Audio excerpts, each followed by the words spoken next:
오늘은 여호와의 크고 두려운 날, 제목부터가 별로 좀 심상치가 않습니다. 우리 지난주에 나눴던 말씀을 확정하는 시간을 가지면 좋겠다, 그렇게 생각을 하는데요.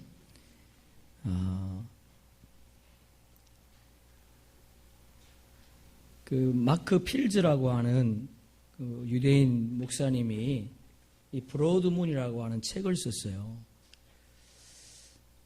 그래서 이 책의 후미에 보면 이런 말이 있습니다. 자기가 깨달았던 성경을 사람들에게 전했는데 그 사람들이 왜 이런 이야기를 이제 들려주십니까? 왜 우리 교회 목사님은 이런 말을 저에게 한 번도 안 했지요? 그랬다는 거예요. 그래서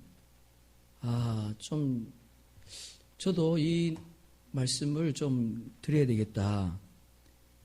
그래서 제가 오늘 저희 여러분과 함께 말씀을 좀 나누려고 하는데요. 오늘은 어떻게 보면 좀 말씀이 좀 어려울 수가 있습니다. 그러니까 여러분 좀 잘 좀 집중하시고 들으시면 좀 유익한 시간이 되지 않을까, 그렇게 생각을 하는데요.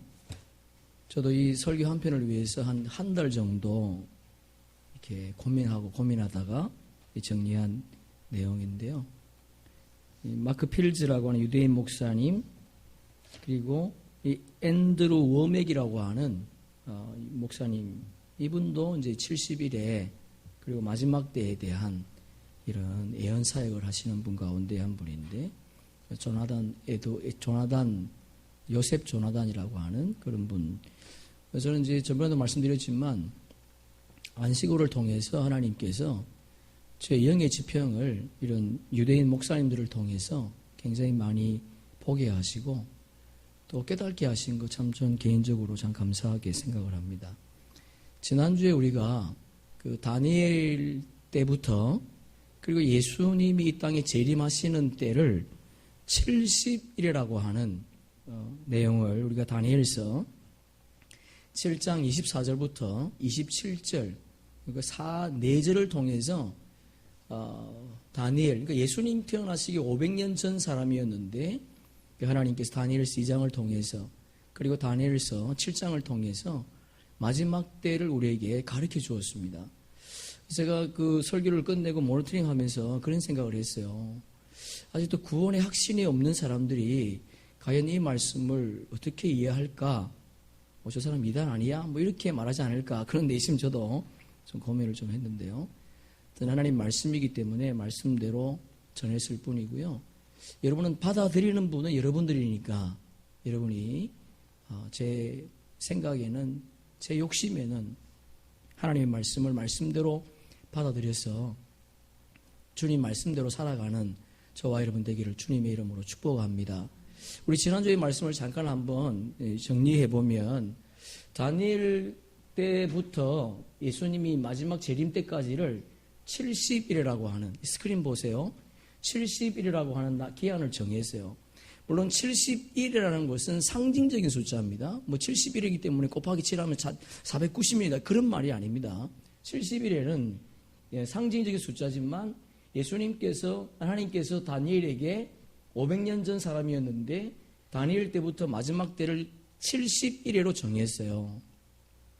그런데 다니엘이 이 땅에 태어나기 전 500년 전의 사람이었는데 다니엘서 1장 25절에 보면 다니엘이 예수님이, 그러니까 7일의 때에는 제2성전이 재건된답니다. 그러니까 솔로몬 성전이 1성전이지 않습니까? 제2성전에 7일의 동안에 제2성전인 스룹바벨 성전이 재건이 돼요. 그리고 62일에 예수님이 초림하십니다. 예수님이 이 땅에 오시는 사건이에요. 그것을 예수님이 다니엘을 통해서 말씀해 주었습니다. 그리고 69일이기 때문에 한일이가 빠졌지 않습니까? 그 한일이를 저 끝에 70일의 맨 끝부분에 남겨놨어요. 그리고는 중간에 2000년이라고 하는 시간을 정해놨습니다. 그 기간 동안에 어떤 일이 있었는가? 예수님이 이 땅에 오셔가지고 십자가 지시고 부활하시고 성천하신 사건이 있었어요. 그리고 로마 왕이 아닌 로마의 장군이 예루살렘 성을 파괴하는, 아니 스룹바벨 성전을 파괴하는 일이 있었다고 기록되어 있죠. 그리고 이스라엘 나라가 2000년 동안 사라져 버렸습니다. 그것을 성경적으로 예언을 해놨어요. 우리는 이 사실까지는 지난 역사 속에 우리가 배워왔고 지금까지 보고 들었던 것이 여기 그대로 그대로 이루어졌다는 거예요. 그리고 마지막 한일의 속에 하나님이 비밀을 숨겨놨는데 그 한일의 속에 어떤 일이 있는가? 전 3년 반 후 3년 반에 예수님께서 제3 성전이 재건된다는 거예요. 제3 성전이라고 하는 것은 제1성전은 예루살렘 성전이고 제2성전은 수룹바벨 성전이고요. 수룹바벨 성전은 로마의 티투 장군에 의해서 멸망하지 않습니까? 그리고 제3성전, 그것은 아직 세워지지 않았습니다. 제3성전이 세워진다는 거예요.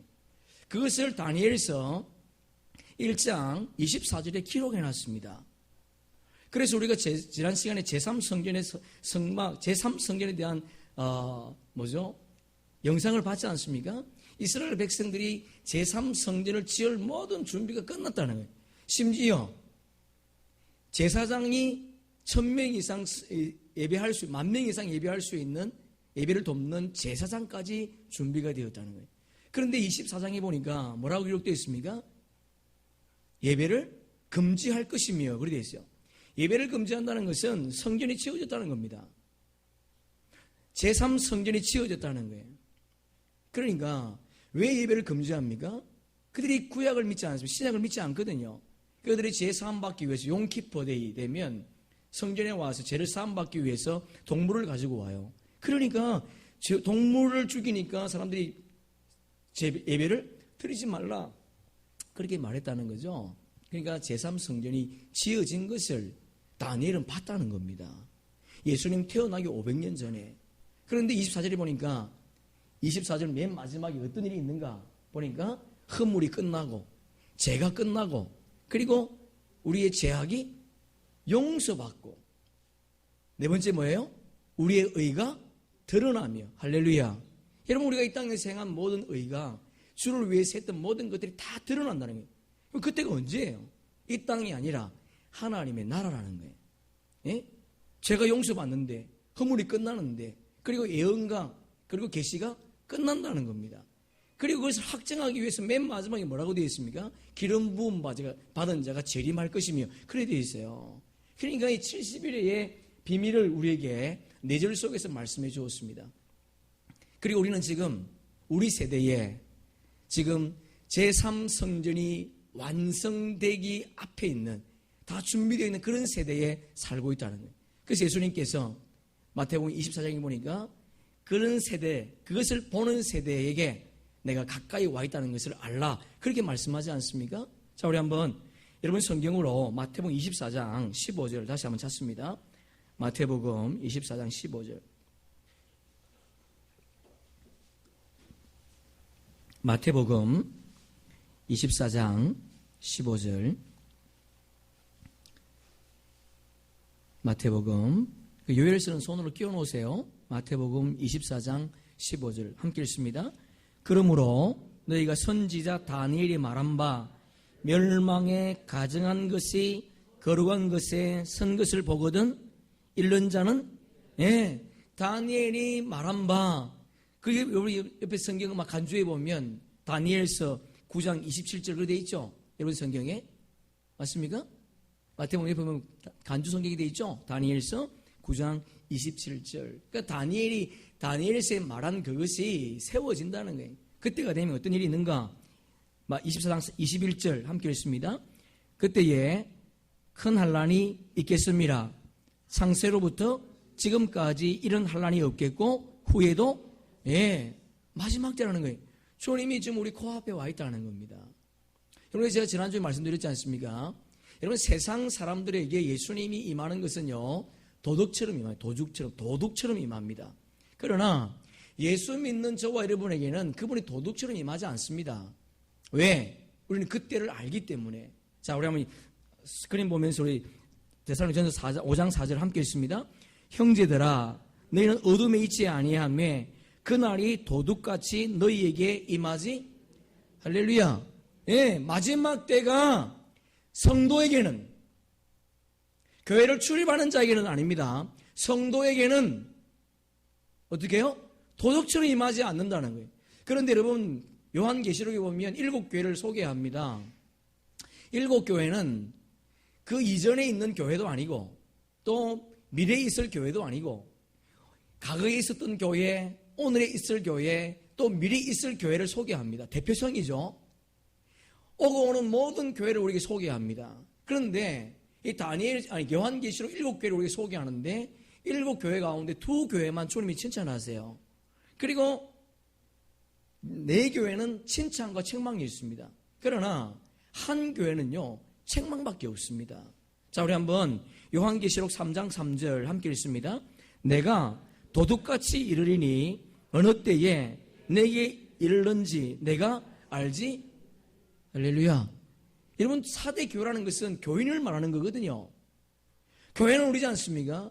교회인인데 어떤 사람인가? 그는 도둑같이 임한데 누가 올 때에, 주님이 재림하실 때에 재림할 길을 모른다는 거예요. 왜 그럴까? 계시록 3장 1절 함께 읽습니다. 4대 교회의 사자에게 편지하라.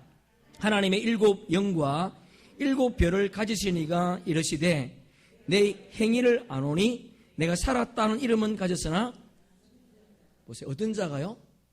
어떤 자에게는 예수님이 도적같이 임합니까? 살았다고 하는 이름은 가졌지만 죽은 자라는 거예요.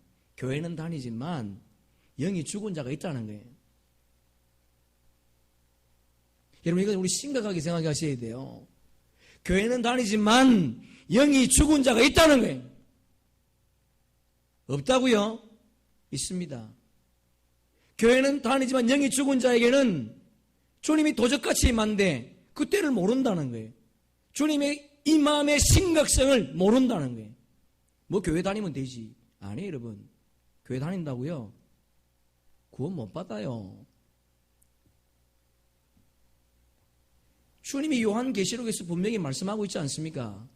4대 교회 교인인데 주님이 오실 때를 모르는데 어떤 자가 영이 죽은 자, 빈 껍데기만 왔다 갔다 하는 자, 그런 자는 영이 죽은 자다, 그렇게 말하고 있는 거예요. 여러분, 우리는 이 땅의 삶을 살 때에 미래를 아는 자와 미래의 결론을 모르는 자는요, 삶이 다릅니다. 그리스도인은요, 삶의 결론을 알고 있는 사람이에요. 그 이유가 뭐예요? 인류의 역사는 성경대로 시작됐다가 성경대로 진행되고 성경대로 끝나거든요. 그래서 우리는 이 성경의 역사를 알아야 돼요. 성경의 역사를 안다는 것은 이스라엘 역사를 알아야 됩니다. 이스라엘 역사 속에, 이스라엘 절기 속에 하나님은 모든 것을 감추어 놨습니다. 그래서 오늘 우리가 이 본문을 선택한 거예요. 자, 우리 다시 한번 요엘서 2장 31절 다시 한번 봅니다. 시작. 여호와의 크고 두려운 날이 이르기 전에 해가 어두워지고 달이 달빛같이 변하려니와. 여러분, 여호와의 크고 두려운 날, 여러분, 여호와의 크고 두려운 날 재림의 때이지 않습니까? 여러분, 재림의 때에 두려워하는 사람들이 있습니다. 어떤 사람이 영이 죽은 자들은 두려울 수밖에 없죠. 그러나 영이 깨어있는 자는요, 두려워할 필요가 없습니다. 우리 시편 91편 7절 함께 읽습니다.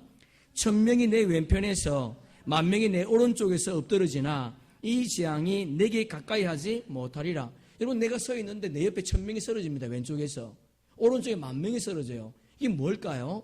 아마 두 가지지 않겠습니까? 제3차 전쟁 아니든지 아니면 인류의 마지막 재앙이라는 거예요. 그런데 인류의 마지막 재앙이나 제3차 대전을 일어난다 할지라도 어떻게 한다고요? 이 재앙이 내게 가까이 하지 못하리라. 어떤 자에게? 영이 깨어있는 자에게. 그런데 다윗이 이것을 이렇게 우리에게 주석을 해줍니다. 우리 한번 1절, 2절 함께 읽습니다. 지존자의 은밀한 곳에 거주하며 전능자의 그늘 아래에 사는 자여, 나는 여호와를 향하여 말하기를 그는 나의 피난처요 나의 요새요 내가 의지하는 하나님이라. 하나님 뭐라 그래요? 나의 피난처요 나의 요새요 내가 의뢰하는 하나님이라. 어떤 자가? 그분의 전능하심을 믿고 그분 아래 사는 자. 예. 그분의 전능하심을 믿고 그분의 그늘 아래 사는 자, 그 자가 어떤 재앙 속에서도 주님은 우리를 건져주신다. 그렇게 고백하고 있는 거예요. 여러분, 저와 여러분이 영이 살아있기를 축복합니다. 영이 살아서 주님의 마지막 때를 알고 그분의 때를 준비하는 믿음의 백성들 되기를 주의 이름으로 축복합니다. 다시 여러분 본문을 보세요. 여러분 본문에 보면 해가 어두워지고, 줄 한번 쳐보세요. 해가 어두워지고 계기 일식을 말합니다. 해가 어두워지고, 두 번째 달이 달빛같이 변한다. 이건 계기 월식을 말하는 거예요. 여러분, 다니엘 요엘이라고 하는 사람이 예수님 전 사람이죠. 예언서입니다. 하나님께서 한상 가운데 해가 어두워지고 달이 달빛같이 변하는 것을 봤어요. 그때에 핏빛같이 변하는 걸 봤습니다. 그때에 요엘이 그 당시 사람들이 모르는 용어로 마지막 때가 되면 계기월식과 계기일식이 일어날 것이라 그렇게 말할 수 있습니까? 그러면 그 당시 사람도 못 알아들어요. 요엘이 그걸 봤지만 자기도 천문학적인 상식이 없기 때문에 그렇게 쓰지 못합니다. 그러니까 이 말은 요엘이 한상 가운데 봤다는 거예요. 할렐루야. 우리가 중고등학교 때 우리 공부했던 것처럼 계기일식, 계기월식 우리가 배우지 않습니까? 우리 제가 스크린 잠깐 보겠습니다. 계기일식은 우리 한번 읽어볼까요? 시작.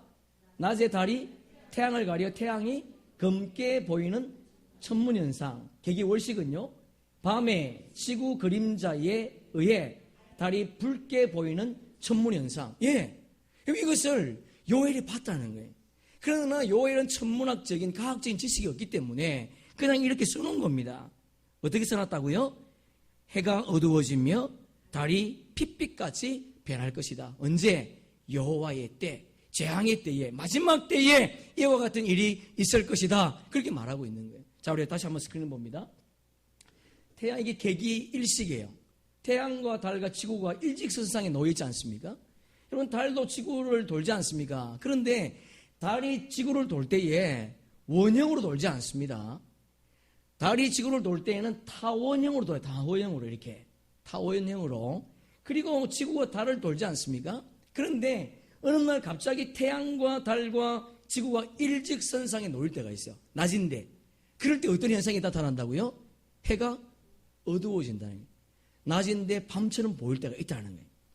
언제였어요, 여러분? 예수님이 십자가 지셨을 때 그때에 대낮이었지만 어두워졌습니다. 하여튼 계기일식을 지금 소개하고 있는 거죠. 또 계기월식을 볼까요? 어두워졌죠. 이렇게 어두워지. 대낮인데 이렇게 어두워집니다. 또 한번 넘겨보세요. 예. 이거는요, 계기월식이에요. 태양과 지구와 달이 일직선상에 놓이는 건 동일한데 계기일식은 달이요, 요 앞에 있으면 지구 앞에 있었지 않습니까? 근데 계기월식은요, 달이 지구 뒤에 있습니다. 지금 밤이에요. 밤인데 계기일식, 월식의 현상이 나타나면 어떤 일이 일어나는가? 지구의 빛 때문에 그 달이요, 붉다는 거예요. 핏빛처럼 변한다는 겁니다. 자, 한번 넘겨보세요. 네, 이게 좀 잘 안 보이는데, 지금 학대하다 보니까 이게 잘 안 보이는데, 달이 붉게 보이는 거예요. 이게 계기, 뭐라고요? 월식입니다. 이것을 누가 봤다는 거예요? 요엘이 봤다는 겁니다. 이런 때가 되면 여호와의 마지막 날이니까 조심하라는 거예요. 깨어있으라는 겁니다. 자, 예수님 말씀도 우리 한번 읽어보겠습니다. 우리 한번 다시 한번 예수님 말씀의 마태복음 24장 29절 시작. 그날 한란 후에 즉시 해가 어두워지며 달이 빛을 내지 아니하며 별들이 하늘에서 떨어지며 하늘의 권능들이 흔들리며. 해가 어두워지는 거 뭐죠? 계기 일식이죠. 달이 어두워지는 거, 붉어지는 거는요, 계기 월식이에요. 주님이 지금 말씀하고 있죠. 그 뒤에 30절 시작. 그때에 인자가 징조가 하늘에서 보이겠고 그때에 땅의 모든 족속들이 통곡하며 그들이 인자가 구름을 타고 능력과 그 권능을 오는 것을, 예, 여러분, 그때는 주님이 이 땅에 오실 때는 회개할 기회가 없습니다. 그때는 끝난 거예요. 그때는 더 이상 때가 없어요. 여러분, 달이, 붉은 달이 연달아 4번 나타나는 것을 테트라트라 그럽니다. 그러니까 브로드문, 붉은 달이 4번 연속으로 나타나는 것이 테트라트인데, 자, 한번 그림 보세요. 2014년부터 2015년 4월 15일부터 9월 28일까지 붉은 달이 4번 떴어요. 이거는 2000년 역사 속에 한 번도 없던 일입니다. 그것도 더 중요한 것이 이 붉은 달, 블러드문이 사이에 뭐가 있어? 개기일식이 있습니다. 그리고 개기월식이 있어요. 지구의 역사는 우리는 6,000년으로 보지 않습니까? 저와 여러분은 6,000년으로 보죠. 구약의 4,000년, 신약의 2,000년. 6,000년 동안에 이 붉은 달이 4번 이렇게 뜨고, 그리고 그 중간에 개기일식과 개기월식이 있을 때가 인류 역사상 한 번도 없어요. 인류 역사상 2000년 역사 속에 신약을 따진다면 이 블러드문 테트라트가요 4번 떴습니다.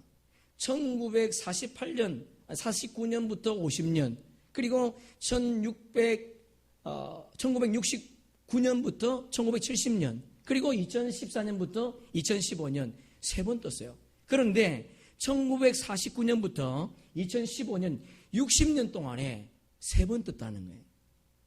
여러분 놀랍지 않습니까? 2000년 동안에 이 테트라트가 3번 연속으로 붉은 달이 4번 떴는데, 그것도 60년 사이에 3번 떴다는 거예요. 우리가 알고 있는 것, 1949년도에 어떤 일이 있었는가? 이스라엘이 독립했습니다. 테트라트가 있던 그 해에 독립했다는 거예요. 그리고 1968년에 어떤 일이 있었어요? 67년에 6.1 전쟁이 있었습니다. 테트라트가 뜨는 달에, 뜨는 해에 이스라엘의 예루살렘 성을 회복했습니다. 여러분, 지금 테트라트가 9월 28일 끝났습니다. 그러니까 지금 우리는 익사이팅한 삶을 살고 있는 거예요. 그러니까 지나기 때문에 괜찮겠지? 아닙니다. 제가 나중에 이 말씀을 좀 정리를 해드리려고 그래요. 더 중요한 것은, 자, 붉은 달이 인류 역사상 테트라트가요 3번 있었다 그랬죠? 예? 60년 동안, 2000년 동안. 근데 한번 넘겨보세요. 그림을. 이게 좀 그림이 잘 안 나오는데, 여러분 네이버에 치면요, 테트라트라고 치면 엄청난 많은 자료들이 있어요. 여기 보면 이전까지의 발보다도 슈퍼문, 더 큰 달이 떴다는 거예요. 더 큰 달이. 예? 이전보다도 더 블러드문이 더 크다는 거예요. 그게 뭘 지금 얘기하고 있습니까? 하나님은 이 천문학적인 이런 어떤 일식과 월식을 통해서 우리에게 지금 말씀하고 있다는 겁니다. 그분이 지금 가까이에 우리 앞에 와 있다는 것을 주님이 말씀하고 있다는 거예요. 자, 우리 그것을 어떻게 할 수 있는가? 이 테트라트라고 하는 것은요, 기독교인이 펴낸 게 아닙니다. 테트라트 용어는 미 우주 나사에서 말하는 얘기예요. 그러니까 이 테트라트라고 하는 이 브로드문이라고 하는 것은 어떤 목사님이 새벽에 기도하는데 주님께서 나사에 들어가서 이 내용을 좀 보라는 거예요. 그리고 유대인 절기와 비교해 보라는 겁니다. 자, 우리 다시 한번 그림 봅니다. 여기 보면 테트라트가 붉은 달이 4번 뜨지 않습니까? 근데 시작은요, 패스오브 뭐죠? 6월절이에요. 슈트는요, 초막절입니다. 장막절입니다. 초막절, 6월절, 장막절. 6월절, 장막절. 놀랍지 않습니까? 자, 여러분, 2015년 9월 28일 꼭 기억하세요. 장막절. 자, 그러면 여러분, 우리는 유대절기를 알고 있습니다. 유대절기는요, 7절기가 있습니다. 우리가 알고 있는 것처럼 6월절은 예수님의 죽음을 의미합니다. 아니, 상징하지요. 그리고요, 무교절은요, 예수님의 장례를 의미합니다. 그리고 초실절은 예수님의 부활을 의미합니다. 그래서 부활의 첫 열매를 드리지 않습니까? 첫 열매를 드리는 것처럼 부활의 첫 열매라 그래요. 오순절은요, 성령 강림을 의미하거든요. 오순절을 통해서 교회 시대가 시작된 거예요. 그리고 나팔절은요, 예수님이 재림을 의미한다 그랬죠? 우리 한번 고린도전서 15장 51절 함께 읽습니다. 보라, 내가 너희에게 비밀을 말하노니 우리가 다 잠잘 것이 아니요 마지막 나팔의 순식간에 호련히 다 변화되리니 나팔 소리가 나매 죽은 자들이 썩지 아니할 것으로 다시 살아나고 우리도 변화되리라. 이 썩을 것이 반드시 썩지 아니할 것을 입겠고 이 죽을 것이 죽지 아니할 것을 입으리로다. 나팔절, 나팔 불 때. 그런데 유대인들은요, 나팔절 이틀을 지납니다. 이틀 동안 성회가 계속되는 게 없어요. 물론 다른 절기는 7일 절기를 하고 8일로 절기를 하지만 쉬었다 하거든요. 근데 나팔절은요, 그렇지 않습니다. 나팔절은 이틀 동안 계속 제사장이 100번 이상 나팔을 붑니다. 어떤 때는 길게, 어떤 때는 짧게. 그리고 그 다음에 무슨 놀이죠? 속죄일이거든요. 속죄일은 이스라엘 회복을 의미합니다. 그리고 마지막 초막절은 장막절이에요. 이 장막절은 두 가지 의미가 있어요. 첫째는 이스라엘 백성들이 40년 강야길을 걸어오지 않습니까? 그리고 강야에서 텐트를 치고 살아요. 근데 그 장막은 강야의 장막도 있지만 하늘의 장막이 있습니다. 자, 우리 한번 고린도후서 5장 1절 함께 읽습니다. 만일 땅에 있는 우리의 장막짐이 무너지면 하나님께서 지으신 집 곧 손으로 지으신 것이 아니요 하늘에 있는 영원한 집이 우리에게 있는 줄을 아느니라. 할렐루야. 자, 우리 한번 절기 다시 넘겨보세요. 표를 보세요. 예. 여기 보면 7절기를 제가 좀 표를 하나 만들어 봤는데 완성된 절기예요. 과거의 사건입니다. 그리고 완성되지 현재 진행되는 절기예요. 그리고 이것은 완성될 절기입니다. 완성되지 않을 절기가 아니에요. 완성될 절기예요. 참 재밌는 것은요. 여기 보세요. 6월절과 무교절은 날짜가 6월절 다음 날이 무교절입니다. 맞습니까? 6월절 다음 날이 무교절이에요. 자, 6월절 무교절 초막절은요. 끝났습니다. 완성이 됐어요. 그리고 저와 여러분은 지금 오순절 지금 현재 살고 있습니다. 교회 시대에 살고 있습니다. 6월절과 무교절이 연결되어 있는 것처럼 여러분 이스라엘의 회복과 나팔절이 연결되어 있습니다. 이스라엘의 회복과 연결되어 있는 것이 마지막 때의 장막절과도 연결되어 있습니다. 그러니까 여러분 마지막 때의 장막절, 나팔절 그리고 속죄일은 한순간에 이루어질 수 있다는 거예요. 우리가 알고 있는 것처럼 지금 유대인들은 신약을 믿지 않습니다. 구약을 믿습니다. 여러분 지금 유대인들이 1년에 30만 명씩 고국으로 본토로 돌아온다 그러지 않습니까? 그러니까 여러분 지금 우리는 어느 때에 주님 앞에 우리가 주님을 내 세대에 볼 수 있는 때에 살고 있다는 거예요. 자, 한번 정리해 볼게요. 테트라트 붉은 달이 4번 연속되는 거 별로 없습니다. 근데 그것이 2014년부터 2015년에 있었습니다. 그리고 중간에 계기일식, 계기월식이 있은 적이 없어요. 그런데 그것이 계기일식과 계기월식이 있습니다. 요엘이 봤던 환상이지 않습니까?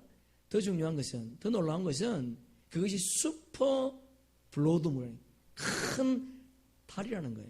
그러니까 이것이 우리 코앞에 와 있다는 겁니다. 9월 28일 지나갔어요. 그런데 여러분 9월 28일이 무슨 날인가 지금 한번 놀래보세요. 9월 28일이요. 희년이 시작되는 날입니다. 와, 그죠? 놀랍죠? 여러분 1915년 9월 28일이 희년이 시작되는 날이에요. 슈퍼문 2015년 9월 28일이. 여러분은 지금 희년이 무슨 의미인가 모르기 때문에 별로 놀라지 않는데 희년은 두 가지 의미가 있습니다. 첫째는요. 예수 믿는 자에게 엄청난 축복이 임하는 때예요. 예수 그리스도의 말씀대로 살지 않는 자에는 재앙이 임하는 때입니다. 레위기 25장 집에 가서 읽어보세요. 자, 그럼 레위기 25장 우리 한 절만 10절 함께 읽습니다. 시작. 너희는 50년째에 해를 거룩하게 하여 그 땅에 있는 모든 주민을 자유를 공포하라. 이 해는 너희에게 희년이니 너희는 각각 자기의 소유지로 돌아가며 각각 자기의 가족에게로 돌아갈지며. 여러분 희년 때 이와 같은 일이 있습니다. 내가 빚진 것이 다 청산돼요. 농사를 2년 동안 짓지 않습니다. 주의 말씀을 지킨 자에게 3년치의 양식을 주겠다는 거예요. 그런데 말씀을 지키지 않는 자에게는 재앙이 임한다는 거예요. 자, 우리 다시 한번 스크린 보겠습니다. 보세요. 1367년이 제일 첫 번째 희년입니다. 희년. 주빌리라 돼 있잖아요. 유대인의 절기. 이게 희년이라는 거거든요. 1367년의 첫 번째 희년이었어요. 그러면 여러분 49년을 계산해 보세요. 이스라엘 백성들이 가나안 땅에 들어간 때가 언젠가 1416년이라는 겁니다. 그래서 제 첫 번째 희년이 1367년이에요. 근데 잘 보세요. 희년은 50년이라고 그러잖아요. 50년. 희년은 7 곱하기 7 곱하기 7 곱하기 7 더하기 1이지 않습니까? 7년의 안식년을 7번 지나고 그리고 1년 그 다음 해가 희년이에요. 그러니까 50년이지 않습니까? 그런데 보세요. 여기 1367 빼기 1317 하면 18하면 어떻게 되죠? 49가 돼요. 50이 아닙니다. 그럼 뭘 우리가 알 수 있죠? 1318년부터 9월 28일부터 1317년 9월 27일까지가 희년이라는 거예요. 그러면 1367년, 1317년을 빼보세요. 50이죠? 예. 그러니까 이런 보세요. 70번째입니다. 70번째 희년이 2015년 9월 28일 시작된 거예요. 언제까지? 2016년 9월 27일까지 희년이라는 겁니다. 이제 와 되죠? 그죠? 여러분 지금이 희년이에요. 희년에는 두 가지 의미가 있습니다. 주를 믿는 주의 백성에게는 회복의 해요, 은혜의 해지만 주님의 말씀대로 살지 않는 자에게는 재앙의 때라는 거예요. 여러분 우리가 이 땅의 삶을 살아갈 때에 예수 믿는다고 하는 것은 주의 말씀대로 사는 자인 줄로 믿습니다. 그렇다면 저와 여러분이 주의 말씀대로 살아서 주님께서 주시는 은혜를 이 땅에서 누리며 살아가는 그런 은혜가 있기를 주님의 이름으로 축복합니다. 그렇다면 여러분 희년의 의미를 우리가 살펴보는 거 중요하지 않겠습니까? 희년의 의미를 두 가지로 제가 정리를 해봤는데요. 희년은 하나님께서 새 일을 행하시는 날입니다. 자, 우리 한번 이사야서 43장 18절 함께 읽습니다. 너희는 이전 일을 기억하지 말고 옛날 일을 생각하지 말라. 주님 명령하셨어요. 이전 것을 기억하지 말고 옛날을 뭐라고요? 생각도 하지 말라. 그리고 이어서 이렇게 말합니다. 우리 19절 시작. 보라, 내가 새 일을 행하리니 이제 나타날 것이라. 너희가 그것을 알지 못하겠느냐? 반드시 내가 강야의 길을 사막의 강을 내리라. 할렐루야. 여러분 우리가 이전 것 다 잊어버립시다. 이전 것 다 우리 뒤로 하고 우리 오늘 결단하셔야 돼요. 오늘 결단하셔야 됩니다. 여러분 보세요. 우리가 어떤 사람 제가 한번 질문해 볼게요. 여러분 인생을 살아오면서 가장 행복한 때가 언제였어요? 마음으로 생각하시고 답변하셨죠? 여러분이 가장 행복한 때가 언제입니까? 그렇게 물을 때에 옛날에요. 제가 한가닥 했거든요. 옛날에 제가 주를 위해서 충성했습니다. 열심히 했습니다. 그런 사람은요. 지금 2015년을 사는 게 아니에요. 그 사람은 과거 속에 살고 있습니다. 오늘이 중요한 거예요. 우리 예전 일은 잊어버리고 오늘 내가 새롭게 되리라 결단할 때에 주님 뭐 하신다고요? 새 일을 행하시겠답니다. 희년에 주님께서 우리에게 주시는 복인 줄로 믿습니다.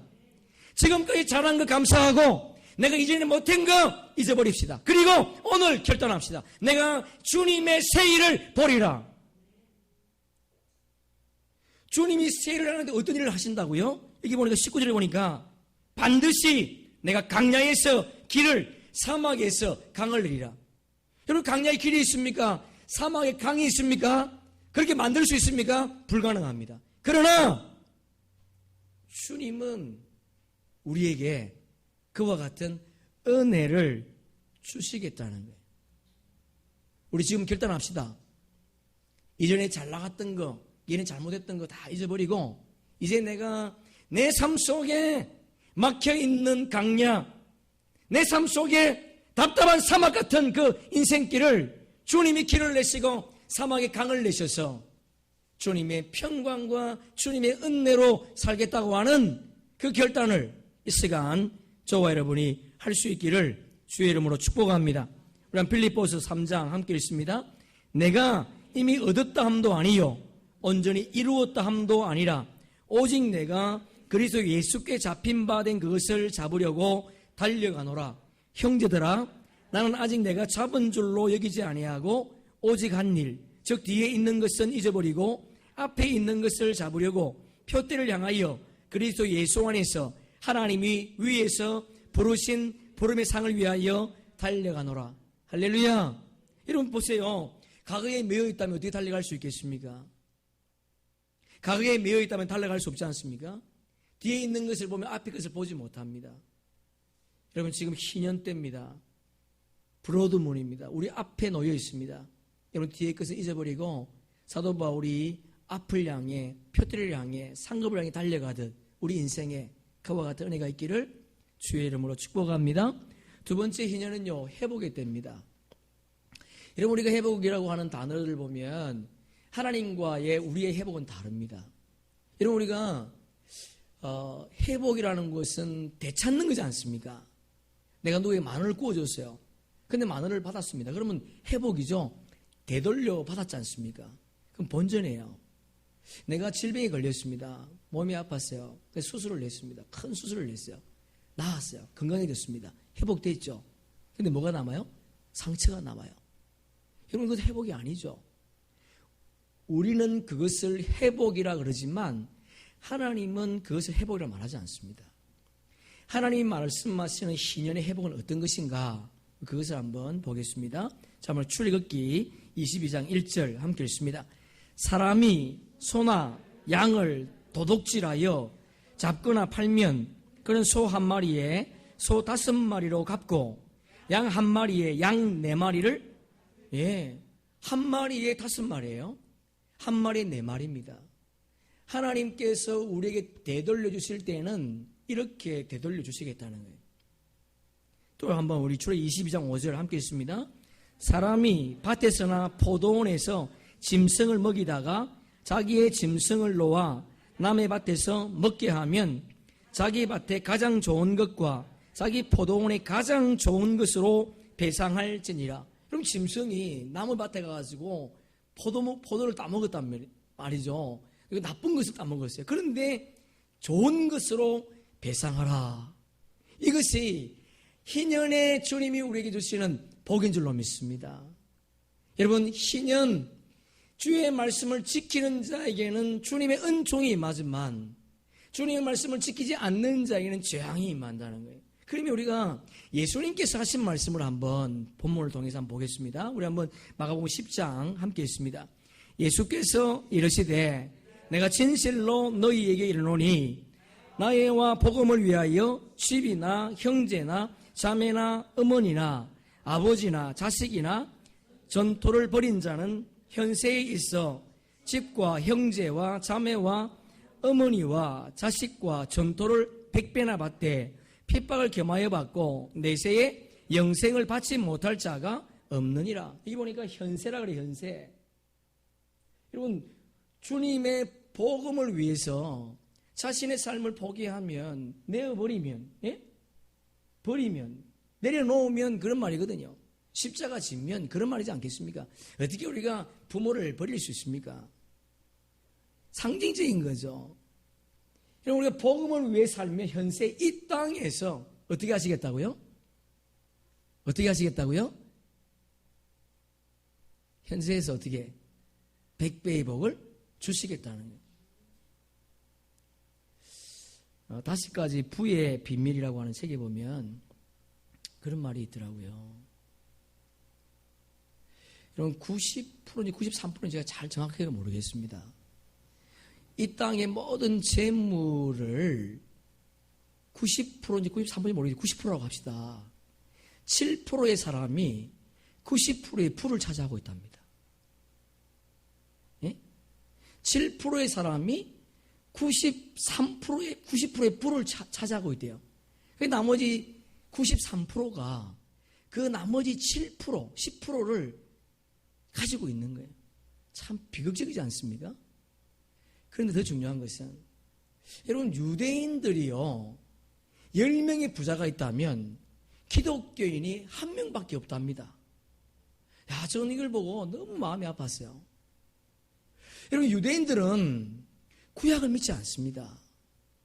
아니, 신약을 믿지 않습니다. 구약을 믿어요. 그런데 구약을 믿는 유대인들이 기독교인들보다 부를 차지한 사람이 더 많다. 10분의 1, 10배나 더 많다는 거예요. 왜 그럴까요? 유대인들은요, 모세오경을요, 하나님 말씀인 줄 믿고 그 말씀을 지킵니다. 그 말씀대로 살려고 몸부림쳐요. 여러분, 11조는 기본의 사실은 내가 11조 한다고 뻐길 필요 없어요. 성경에 무슨 11조가 전부, 11조가 전부 잘했다. 아닙니다, 여러분. 11조는 기본이에요, 그거는.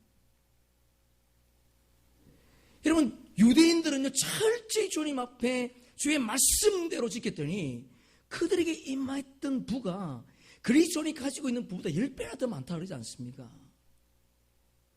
여러분은 복음을 위해서, 주님을 위해서 정말 내가 살고 있는지 다시 한번 우리 한번 가슴에 손을 얹고 생각해 봅시다. 지난주에 말씀드렸지 않습니까? 교회만 출입하지 마세요. 그 사람이 가장 불쌍한 사람이에요. 안 나와도 됩니다. 시간만 허비하는 거예요. 사대교회 뭐라 그러죠? 교인이 교인. 그런데 죽은 자라는 거예요. 죽은 자. 주님이 올 때를 몰라요. 심각성을 모른다는 거예요. 여러분, 지금 주님이 우리 앞에 놓여 있으면 우리 앞에 주님 오실 날이 가까웠다는 거예요. 주님이 우리 앞에 와 있음에도 불구하고 심각성을 몰라요. 오직 내 삶을 위한 삶은 그리스도인이 아니에요. 우리의 삶 가운데 예수님께서 오늘 이 땅에서도 주를 위해 사는 자에게 현세에 이 땅에서 100배의 복을 주시겠다고 하는 이 말씀을 저와 여러분이 믿을 수 있기를 축복합니다. 유대인들은 신약을 믿지 않지만 주의 말씀대로 살았더니 기독교인들보다 10배나 더 부자가 많다고 그러지 않습니까? 통계학적으로 나온 거예요. 제가 그냥 하는 소리가 아닙니다. 우리가 주의 말씀대로 살면 주께서 그와 같은 은혜를 주실 줄로 믿습니다. 그러니까 뭐라 그래요? 뒤에 보니까 박해를 겸하여 받고, 이게 무슨 박해죠? 내 스스로의 고통이지 않습니까? 내가 예수 그리스도를 위해 살라 그러면 얼마나 힘들겠어요. 나의 시간을 포기해야 됩니다. 나의 일을 내려놔야 돼요. 예수 때문에 그분이 나를 위해 십자가에 죽으셨고 나를 부활로 이끌어 가실 분이기 때문에 나의 삶을 내려놓는 것 얼마나 힘들고 어렵습니까? 그러나 그런 일을 감당할 때에 우리에게 영생을 주시겠다. 할렐루야. 이 땅에서 우리의 삶이 부유롭기를 원하십니까? 그러면 주님의 말씀대로 살아갈 수 있기를 주의 이름으로 축복합니다. 여러분, 주님은 우리에게 돈을 툭 떨어뜨리지 않습니다. 하나님 나라는 돈이 없어요. 하나님 우리에게 돈을 툭 떨어뜨리지면 얼마나 좋겠어요. 절대 그렇지 않습니다. 그러면 우리가 어떻게 그러면 이렇게 부유한 삶을 살 수 있을까? 주님은 구약 성경에 계속 우리에게 말씀하고 계시죠? 복과 저주에 대해서. 신명기 8장 18절에 보면 내가 너희에게 재물 얻을 능력을 주었느니라. 할렐루야. 지혜를 줬다는 거예요. 사업에 지혜를 주시겠다는 겁니다. 음식을 잘 만들 레시피를 주시겠다는 거예요. 어떤 자에게? 주를 위해서 사는 자에게. 우리 이와 같은 은혜를 이 땅에서 누리면서 살아갈 수 있기를 축복합니다. 우리가 잘 알고 있는 룻기에 보면 희년에 대한 아주 좋은 콘텍스트가 있습니다. 우리는 룻기를 사랑하고 좋아하지 않습니까? 나오미가 베들레헴에 흉년이 들었어요. 살기가 어려운 거예요. 그래서 재산을 다 끌어모아서 이사 갑니다. 그것도 모압 땅으로. 여러분, 이상하지 않습니까? 베들레헴에 살고 있는 나오미가 부유한 사람이었습니다. 돈을 다 끌어서 모압으로 이사 갔어요. 남편과 두 아들을 데리고.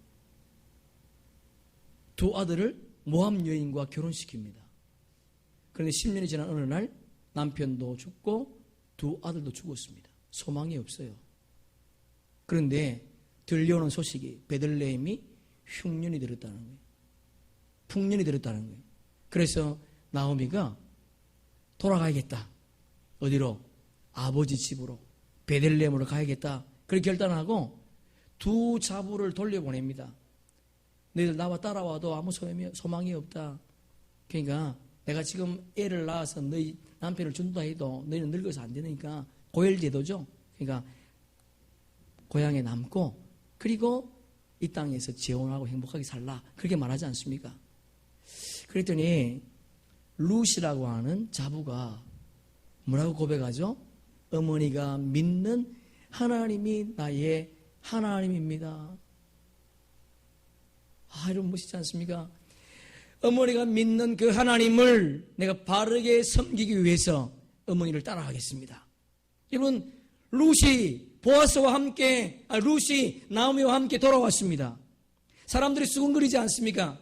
갈 때는 부유하게 갔는데 올 때는 왜 이렇게 거지처럼 왔느냐 그렇게 손가락질할 때에 아무 대답을 하지 않습니다. 돌아올 때가 추수 때였습니다. 룻이 추수 때에 곡식을 얻기 위해서 나가세요. 먹을 것이 없으니까. 이스라엘 풍속은 열매를 따다가 열매가 떨어지면 이삭이 떨어지면 그냥 놔두는 거예요. 나그네가 주워가도록. 그런데 룻이 밖에 나가서 열매를 걷어왔는데 이삭을 걷어왔는데 너무 많이 걷어온 거예요.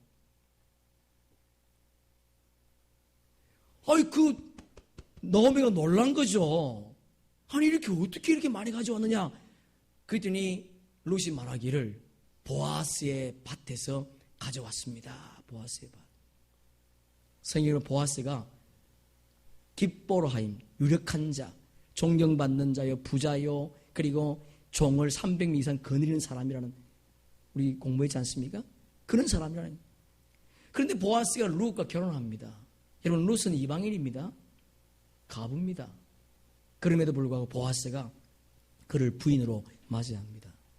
여러분 룻이 보아스와 결혼해서 낳은 아들이 누구예요? 오벳을 낳고 오벳은 이새를 낳고 이새는 다윗을 낳았더라. 할렐루야. 예. 여러분 이것이 주님이 우리에게 주시는 희년이에요. 이것이 주님이 우리를 향한 희년입니다. 여러분 나오미가 얼마나 기뻤겠습니까?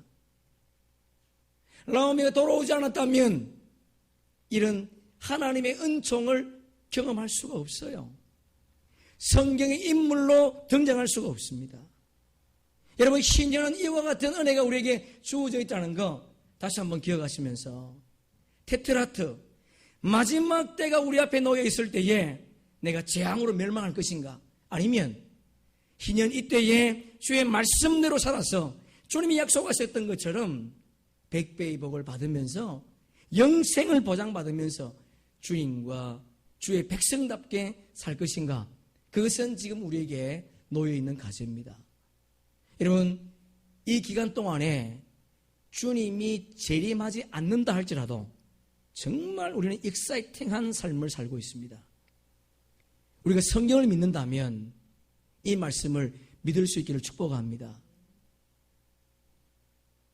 말씀을 정리하겠습니다. 여러분 예수 믿는 자에게는 절대로 주님이 도적같이 임하지 않습니다.